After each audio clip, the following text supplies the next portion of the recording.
आज आपण बनवूया ज्वारीच्या पिठाच्या कुरड्या. इथे 2 कप ज्वारीचं पीठ घेतलेलं आहे. 2 कप घेतले म्हणून 2 कपच पाणी गरम करत ठेवायचं. अर्धा चमचा मीठ, अर्धा चमचा पापडखार घालायचा आहे. पाण्याला उकळी आली की पिठामध्ये मिक्स करायचं आहे. चमच्याने पीठ मिक्स करायचं. यावर झाकण ठेवायचं 15 मिनिटासाठी. 15 मिनिटानंतर पाण्याचा हात लावून पीठ मळून घ्यायचं आहे.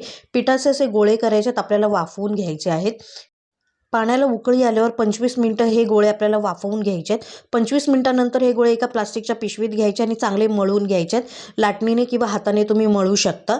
मळल्यानंतर एक गोळा घ्यायचा, चकलीच्या साच्यामध्ये शेवची प्लेट टाकायची आणि कुरड्या पाडून घ्यायच्या आहेत. शॉर्ट व्हिडिओमध्ये सगळं डिटेल दाखवता येत नाही, पण मी शक्यतो दाखवलेलं आहे. 2 दिवस कुरड्या चांगल्या कडकडीत उन्हात वाळवून घ्यायच्या आहेत. आता तळून दाखवते तुम्हाला. तळून छान डबल टिबल होतात आणि टेस्टला पण खूप छान लागतात. प्लीज चॅनलला सबस्क्राईब, लाईक आणि फॉलो नक्की करा. पहा तुम्ही कुरड्या छान अशा कुरकुरीत होतात.